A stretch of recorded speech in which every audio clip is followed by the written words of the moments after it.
Have you ever looked at someone's perfect Instagram post or watched a YouTube family vlog and thought, wow, they have it all? But deep down, you know it's not the full picture at all now. That is the story of Sherry Franca, whose family looked picture perfect online, but behind the scenes, she faced emotional pain, strict rules, and toxic relationships. Her memoir, The House of My Mother, is powerful about courage, healing, and finding freedom. After reading it today, I'm sharing 7 life-changing lessons from her story. These lessons are only to learn from her story of making the right decision in your life, about resilience, self-reflection, and walking away from things that harm us. Lesson 1. What you see on social media is not always true.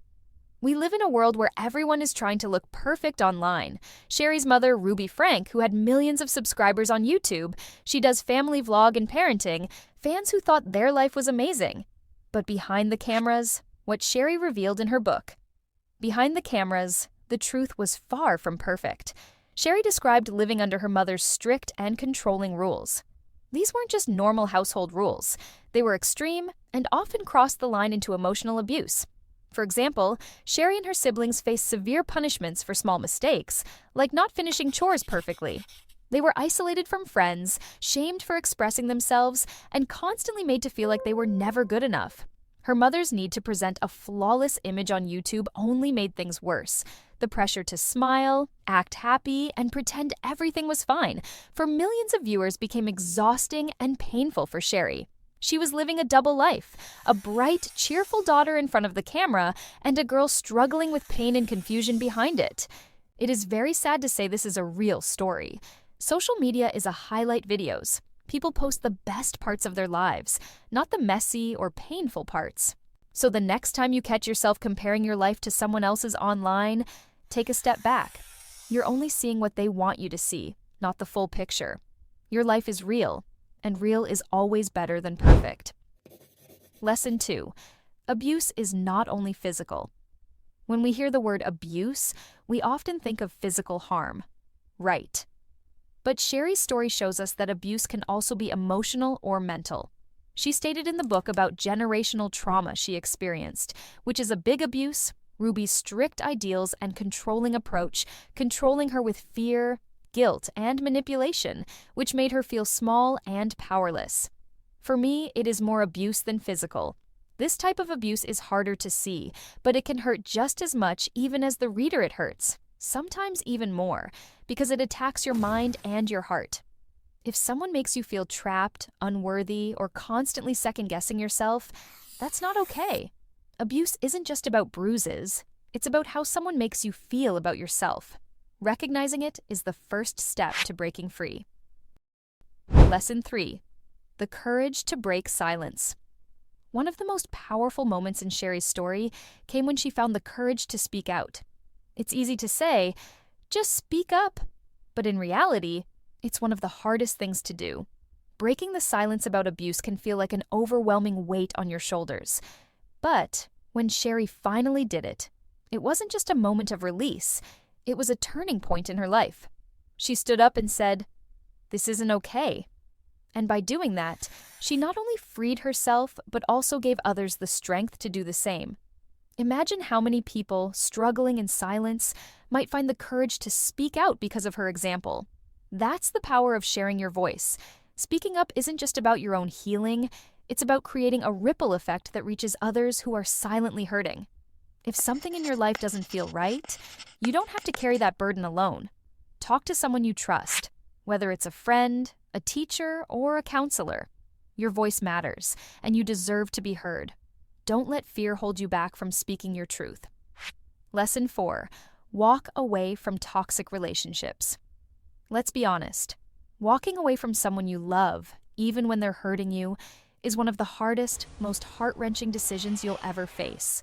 It's not just about leaving them, it's about leaving behind the memories, the hope that things might get better, and the part of you that still deeply cares. Sherry loved her family with all her heart, but she knew staying in that toxic environment was slowly breaking her. It wasn't easy. Every step away felt like tearing herself apart. But she also knew this. If she stayed, the cycle of pain would never end. It took every ounce of courage she had to protect herself and say, enough. Here's the truth. If someone in your life makes you feel small, scared, or like you're not enough, it's okay to step back or even walk away entirely. It's not selfish, it's survival. Setting boundaries doesn't mean you don't love them. It means you love yourself enough to choose your peace, your safety, and your well-being. And that's something worth fighting for. Lesson 5. Resilience has the power to change everything. Sherry's story isn't just about pain, it's about resilience. She didn't let her past define her. Instead, she used her strength to rebuild her life, piece by piece. Resilience means getting back up, even when life knocks you down. It's believing in your own power to create a better future, no matter what you've been through. If you're going through something tough right now, remember, you are stronger than you think, and your story isn't over yet. Lesson 6. Self-reflection has power. One of the most important steps in Sherry's healing journey was self-reflection. She looked back at her experiences, learned from them, and found clarity about who she wanted to become. Sometimes, we get so busy blaming others or running from our pain that we forget to take a moment to look inward. Self-reflection is powerful because it helps you understand your feelings, your choices, and your next steps. So take time to sit with your thoughts, write in a journal, ask yourself tough questions. Self-reflection isn't always easy, but it's one of the most powerful tools for growth and healing. Lesson 7. The power of faith. Sherry's careful storytelling shows how faith can change relationships for good or bad. On breaking the silence, as she had no one to talk about it, the faith was a source of strength and hope for her. It gave her courage to keep going. Her mother Ruby uses LDS teaching to control blending religious ideas with her strict parenting approach. Sherry wrestles with religion's two sides, how it can uplift and hurt. Her story shows how families can twist religious ideas to excuse harmful behavior. Sherry thinks, faith doesn't have to mean religion. It can be belief in something bigger than yourself. It can be hope for a better future, trust in the people who care about you, or simply believing in your own ability to overcome challenges. And that's what she did. Whatever faith means to you, hold on to it. It can be the light that guides you through even the darkest times. And there you have it. 7 powerful lessons from Sherry Franca's The House of My Mother. This story is a reminder that no matter what you've been through, you have the strength to rise above it. If these lessons resonated with you, let me know in the comments. Which one spoke to you the most? And don't forget to like, share, and subscribe so we can keep having these important conversations. Remember, your past doesn't define you, and your story is far from over. Thanks for watching, and I'll see you in the next video.